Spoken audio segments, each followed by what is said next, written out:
Damian Pike left me once again for Waverly Benson, our neighbor. I grabbed Damian's sleeve and asked, "Do you have to go? Today is our 5th wedding anniversary. Maisie, can you be a little more understanding? Waverly is raising a child on her own, and the kid has a high fever. She can't afford to wait," Damian growled as he impatiently pried my hand off. I let out a cold laugh, noticing how that kid always seemed to get sick at just the right time. I snapped, "The kid isn't even yours, so why is she always calling you instead of someone else? Damian, if you walk out that door today, we're getting a divorce tomorrow." However, Damian's face darkened. "Do whatever you want, but don't use this to threaten me. After our divorce, no one else would want a woman as heartless as you." Fury boiled inside me. The second he turned to open the door, I flipped the dining table over. The candlelit dinner I had prepared crashed to the floor. Damian froze in place. "Are you out of your mind? How did I end up marrying a crazy woman like you?" I stormed out of the house, raising my voice. "Exactly, I'm crazy. What kind of married man keeps running off to another woman's house every other day?" As I spoke, I marched straight to Waverly's home and pounded on the door. "Waverly, you were bold enough to steal my man, now be bold enough to come out and face me." The neighbors poked their heads out, watching the drama unfold. Damian's face turned bright red. The door finally creaked open, and Waverly stepped out hesitantly, lowering her gaze. "Maisie, don't get the wrong idea. My child is really sick, and I couldn't carry him on my own. Damian's the only person we have to rely on." I yanked her out of the doorway. "Wow, your kid has great timing. Last month, he got sick when Damian and I finally had a day off to see a movie together. Last week, he was sick on my birthday, and today, he's sick on our anniversary. Funny how your kid suddenly falls ill every time Damian and I have a moment to ourselves. You know what? Why don't you just have him move in with you? That way, you can keep him by your side around the clock." I spun around and stormed back home, shoving Damian, who stood there frozen in shock. "What are you waiting for? Weren't you in a hurry? Go ahead." I slammed the door shut, leaving Damian and Waverly speechless in the hallway. Meanwhile, the neighbors whispered among themselves, casting looks of disgust at the two of them. Damian knocked on the door, begging me to let him in, but I ignored him. It was not until he heard the loud bang of my bedroom door slamming shut that he clenched his jaw and punched the door in frustration before storming off. Afterward, I calmly turned on the bedside lamp and flipped through a magazine. The reason I dared to cause such a scene was because I had been reborn. In my past life, our home caught fire when Damian left to be with Waverly. I was trapped inside, locked in, and burned alive. Since I had a second chance, I would not let them walk all over me again. If he wanted to be with another woman so badly, fine, I would help them be together. However, I would firstly make sure the entire neighborhood saw their true colors. Damian did not come home that night, but I did not care where he went. The next morning, as I stepped out, I ran into Waverly. She looked exhausted, her eyes filled with resentment as if she wanted to strangle me. I ignored her, locked my door, and headed straight to work. When I arrived at my manager's office, I handed him my application for a study abroad program. James Allen's eyes widened. "Maisie, are you sure? You're the best candidate for this, but last time, you said you couldn't leave because of your family." I replied, "Don't worry, Mr. Allen. I've thought it through. I'm willing to make personal sacrifices for the sake of this company's future. Studying abroad and learning advanced architecture techniques will help us grow in ways we never imagined. That's the most important thing right now. If you approve, I'll go home and start packing immediately." James took a deep breath, put out his cigarette, and signed the papers. "All right.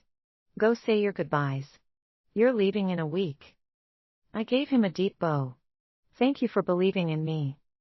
Back home, I pulled out an old suitcase covered in dust, the same one I packed my stuff in when I moved here with him. Back then, I married Damian against my family's wishes because I believed he was kind-hearted. I thought he was a gentle and reliable man, but it turned out that his kindness had always been selective, reserved only for the first love he could never let go of. Waverly's husband died years ago, crushed in a mining collapse. Back then, she was heavily pregnant, and she went into early labor when she heard the news. Damian stayed by her side, running around the hospital to help her. It was understandable, just one neighbor helping another during a tough time. However, no one expected that, right after her husband's death, Waverly would set her sights on Damian. Ever since her kid was born, every little thing became Damian's problem. If the baby needed formula, if the clothes were too small, if the kid got sick, it was all on him. Out of Damian's $500 paycheck each month, $400 went straight to Waverly and her child. Our own home did not even have a single decent appliance. The old, rusty bike out at the front was part of my wedding gift. I tried talking to him about it once, but he just sighed and called me heartless. You're a woman too. Why can't you show some empathy for Waverly? She lost her husband while pregnant, almost died giving birth, and now, she has no one. If we don't help her, who will? However, everyone in the neighborhood knew that Waverly had received a large payout after her husband's death. Meanwhile, in our home, I was the only one actually contributing to the household. The old me would have lost my temper and caused a scene, but not anymore. I packed my suitcase, placed the divorce papers on the living room coffee table, and waited for Damian to come home. He came back late, but I did not bother asking where he had been. The moment he saw me sitting on the couch, his eyes flicked to the documents on the table, and he tensed. He asked, Maisie, can we just stop fighting? I know my attitude's been bad lately, but divorcing over something this small. Isn't that too much? I chuckled bitterly. Small? That kid is already calling you dad, and you're still calling it a small matter. Damian, this divorce is happening, no discussion. He instantly lost his temper. Maisie Hale, stop being so unreasonable. The kid likes me because I'm a good person. What's so wrong with me being his godfather? I retorted, a good person. Please. Is it really the kid who likes you, or is it his mother who's after you? His face darkened. Maisie, you're impossible to talk to. I can't explain anything to a woman like you. I laughed softly. Perfect. I'm giving you the chance to be with the kind of woman you can talk to. When I married you against my family's wishes, I thought you'd be good to me, but now? How could you expect me to sit back and watch you dote on another woman? I shouted, look around, Damian. The apartment belongs to my company. All the major appliances were part of our wedding gifts. I pay for the groceries, the water, the electricity, everything. Even the clothes you're wearing right now were bought with my money. What about your paycheck? You've been spending it on toys and snacks for Waverly's kid, on salon visits and pretty outfits for Waverly. Even when we visit my mom during the holidays, you never bring her anything, but Waverly's kid always gets a new coat or holiday gifts, courtesy of you. I exhaled deeply, finally letting out the frustrations I had held inside for so long. Damian, your heart isn't here with me, so why drag this on? Let's end this. After the divorce, you can marry her properly and have that kid call you dad for real. I stood up and walked to the bedroom. This divorce is final. Damian stood there for a long time, frozen. Then he followed me into the bedroom, his voice low and pleading. Maisie, don't do this. Let's not get divorced, okay? I did not understand it. If his heart was already with Waverly, why did he insist on staying married to me? Not that it mattered. In a week, I would be on a plane out of there. Whether or not he divorced me, Damian would eventually end up with Waverly. The next morning, I woke up to the sound of clanging pots and pans in the kitchen. We had been married for 5 years, and in all that time, Damian had never once cooked for me, though he made soups and stews for Waverly when she was recovering from childbirth. I ignored Damian and went to wash up. Then, I grabbed 2 hard-boiled eggs from the table and shoved them into my bag. Drink some hot soup before you go, Damian said softly, his tone unusually gentle. However, it was too late for that. No thanks. We're practically divorced, no need to sit down and share a meal. I placed my bag over my shoulder and walked toward the door. Oh, don't forget to leave the grocery money later. All the pots, pans, and groceries were bought with my money. If you want to eat here, pay up. In our 5 years of marriage, Damian never spent a cent on me. I supported him, which meant I was, in fact, supporting another woman's household all along. Just as I placed my hand on the door handle, I heard a knock from outside. I opened the door to see Clara Wilson standing there with a bright smile. She said, "Maisie, these are fresh eggs from my family's farm back home. I thought you could use some extra nourishment." I could tell Clara did not come just to drop off some eggs. She clearly had something on her mind, so I invited her in. "Come on in, Clara. Have a seat." Clara stepped inside and immediately caught sight of Damian at the dining table. She frowned and shook her head. She told him, "Damian, I'm telling you, a married man shouldn't worry about another woman. Taking care of your own wife should be your top priority." Damian kept his head down, silently shoving food into his mouth. Nonetheless, when he sneaked a guilty glance my way, I caught it. I brought Clara a cup of tea, but she waved her hand. "I just came to say a few words. I have to send my kid to school soon." I thanked her with a smile and walked her out. However, the moment I stepped outside, I noticed Waverly hovering nervously near the entrance. "Damian, Waverly's out here waiting for you." I called out, loud enough for him to hear from the living room. I heard the clatter of utensils hitting the floor. Meanwhile, Waverly's face went pale, and she quickly whispered, "Maisie, please don't misunderstand. Damian and I are innocent. Nothing is going on, really." Hearing the word innocent come from her mouth almost made me laugh.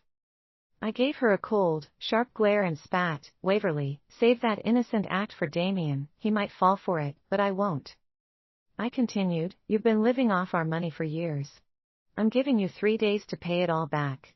If you don't, I'll make sure the whole town hears about it through the broadcast station." Waverly's expression turned stormy. That money was just Damian being nice. He was just helping me out with groceries and the kids' stuff. What's the big deal? I retorted, "Has Damian actually told you how much he actually spent on you? Before we got married, he could spend whatever he wanted on you. That was his business. After our marriage, our income became shared property. Every month, he spent at least $400 on you and your kid. Over 5 years, that's around $25,000. I continued, "Either you pay me back, or I'll go straight to the police." That number hit her like a punch to the gut. Her eyes filled with panic, and she turned toward Damian, who was still sitting inside. "Damian, say something. Please." Damian did not even look up. His voice was weak and reluctant as he mumbled, "Waverly. Just pay her back. It's a lot of money." Waverly was stupefied by his response. Suddenly, she collapsed onto her knees in front of me, sobbing. "Maisie, I beg you, please. I'm raising a kid alone. I don't have that kind of money. Please have a little compassion." I was not in the mood to entertain her theatrics. Without another word, I turned and walked out the door. After that, I headed straight to Damian and Waverly's workplace and found their manager, Simon Grande. I sat across from him and got straight to the point. "Mr. Grande, I don't need you to mediate or take sides. I just want the money back, that's all. Whatever else happens, I don't care anymore." Simon sighed and slid a cup of tea across the desk toward me. "Maisie, I've seen how much you've sacrificed for Damian over the years. He's the one who's in the wrong here, no question. I'll make sure you get your money back, but divorce?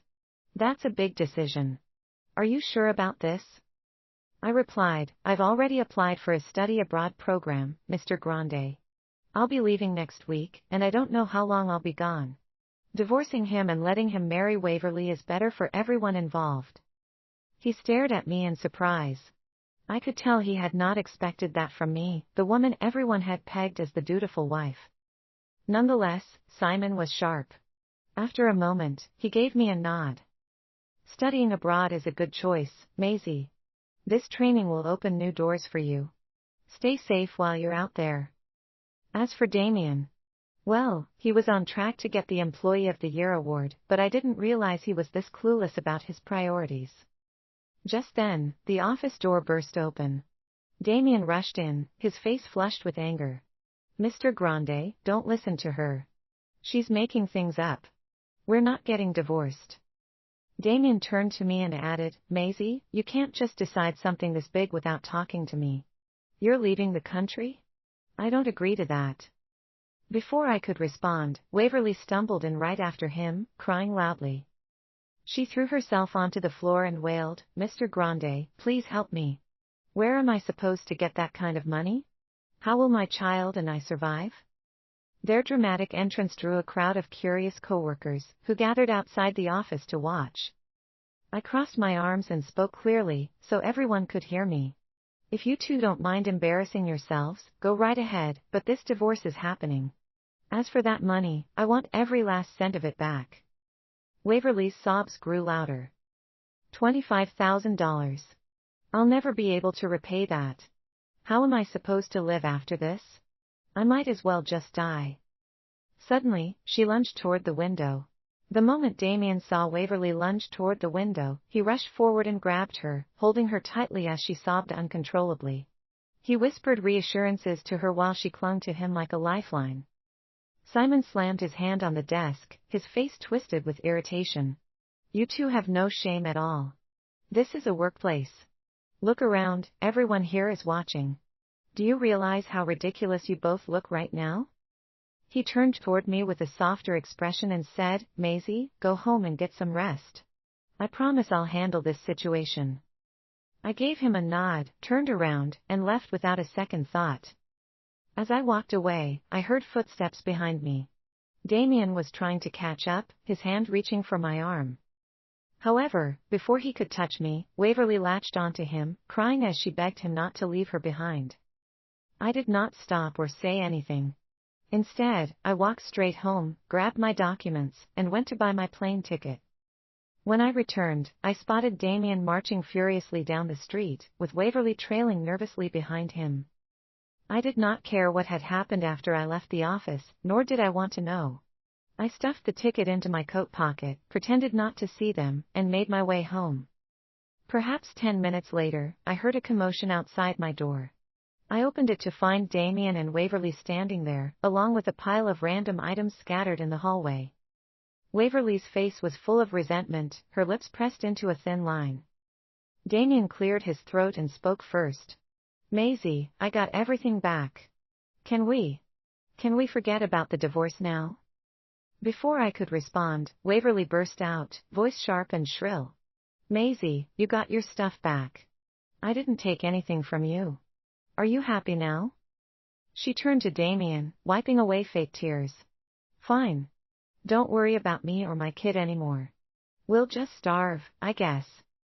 I crouched down and sifted through the pile they had brought back. There were broken appliances, worn-out clothes, and even a carton of eggs Damian had just bought for her 2 days ago. I clapped my hands and laughed. "Waverly, seriously? Damian spent 5 years helping you raise your kid. He paid for your food, your clothes, everything. Your late husband left you a pretty generous settlement, didn't he? I'm guessing you've been saving it all while living off my household." "Starving? Yeah, I think you're exaggerating just a little." The hallway was packed with curious neighbors, all craning their necks to watch the scene unfold. They had been waiting for the drama ever since I confronted Damian and Waverly at their workplace. Damian's face turned beet red as he glanced around at the gawking crowd. "Waverly, enough. I helped you when you needed it, but stop making a spectacle of yourself. I might not care, but I'm embarrassed for you." Clara squeezed through the crowd and tried to calm the situation. "Maisie, dear, let it go. The more you fight, the harder it'll be for everyone. At the end of the day, you still have a marriage to protect." I appreciated Clara's good intentions. People from her generation grew up believing that we should not air our dirty linen in public, but I did not care about appearances anymore. I was done playing the dutiful wife, especially since I did nothing wrong. Soon, I would have nothing to do with Damian and Waverly, that shameless couple, anymore. I squeezed her hand. "Clara, I've made up my mind. I'm divorcing him, no matter what. In 5 days, I'm leaving the country to study abroad. I've already bought my ticket." I gestured toward the pile of junk in the hallway and added, "Look, if you see anything your grandson could use, go ahead and take it. I'll just sell the rest to a scrap collector." Clara hesitated, glancing from me to Damian and back again. "Oh, I don't know. It feels a bit awkward." I picked up a toy car from the pile and handed it to her. "Here, your grandson will love this. These clothes are unworn too. I'm pretty sure they'll fit him." I held up the carton of eggs. Take these eggs home and make him some breakfast. Clara smiled gratefully and whispered, Maisie, are you really leaving? I mean, won't that just give those two exactly what they want? I met her eyes and nodded. I am, Clara. I've wasted enough time on Damian already. He never appreciated what I gave him, but with my education and my career, my country will appreciate me more than he ever did. Clara could tell I was determined, eventually supporting my decision. As she turned to leave and passed Damian, she shook her head and muttered under her breath. You had a good woman and threw her away. What a damn shame. Damian stood there, rooted to the floor, not daring to lift his head under the weight of the neighbor's judgmental stares. When Waverly saw Damian's reaction, she put on her usual pitiful expression and rushed back into her apartment. Moments later, she returned holding a thick envelope. She shoved it toward me and said, This is $20,000. It's everything I have. Take it all. As for the remaining $5,000, well, you decide if my life is worth that much. Damian's face went pale. He immediately softened, his voice trembling as he said, Waverly, what are you doing? You don't have to hand it over all at once. Take your time. We'll figure it out. I shot him a glance and snatched the envelope from Waverly's hand. Right there in front of her, I counted the bills out loud. 1, 2, 3. Exactly 200 bills. Well, Waverly, you can consider the remaining $5,000 Damian's gift to you, money he's been saving for your future wedding. Damian's head jerked toward me, eyes wide with panic. Maisie, don't spout nonsense like that. The entire neighborhood just heard you. They all know you're my wife. I let out a cold laugh. Everyone knows you spend every other day at Waverly's place. Your heart's with her, Damian, not me. Waverly's eyes lit up for a moment, though she quickly lowered her head to hide her satisfaction. Damian's voice grew louder and firmer. Maisie, I'll never divorce you. Never. Waverly's hopeful expression instantly collapsed. I did not respond. Instead, I turned around, walked into the apartment, and shut the door behind me. Damian followed me, practically stepping on my heels like he was afraid I would disappear if he gave me a second's head start. I sat down at the table, opened the envelope, and set aside $10,000. My first instinct was to leave it for Damian since, technically, he was the one who had earned it in the first place. Suddenly, I heard Waverly shriek from the hallway. Damian's entire posture shifted. His eyes darted toward the door, and he bolted like a man responding to a fire alarm. Halfway out the door, he suddenly hesitated and looked back at me, uncertain. His body was practically vibrating with indecision. I gave him a dismissive wave. Go ahead. She's your neighbor, after all. Helping each other out is just good manners. Damian exhaled in relief and ran out the door. Minutes later, Clara knocked softly and let herself in. Maisie, I just saw Waverly twist her ankle. Damian carried her off to the hospital. I can't tell if she's really hurt or just putting on another show. She shook her head and sighed. You're still here, and they're already acting like this. I can't even imagine how shameless they'll be once you leave the country. I smiled and shrugged. Clara, I've made up my mind, and I'm leaving. Let them do whatever they want, it won't matter to me anymore. I pulled out the wad of cash I set aside earlier. Oh, by the way, here's $10,000. Give it to Damian for me. I finished all my paperwork, and I'm leaving tomorrow morning. Clara's eyes widened in surprise. Tomorrow? Isn't that too soon? I thought you still had a few more days. I zipped up my suitcase and kept my tone casual. I'm worried Damian might try to stop me if I wait until the official departure date. Leaving early makes it easier. Seeing my determination, Clara simply shook her head and sighed. She did not say much after that. The next morning, just as dawn painted the sky in pale gold, I rolled my suitcase out of the apartment. The only thing I left behind for Damian was a signed divorce agreement. Sitting on the plane, I felt a wave of relief wash over me.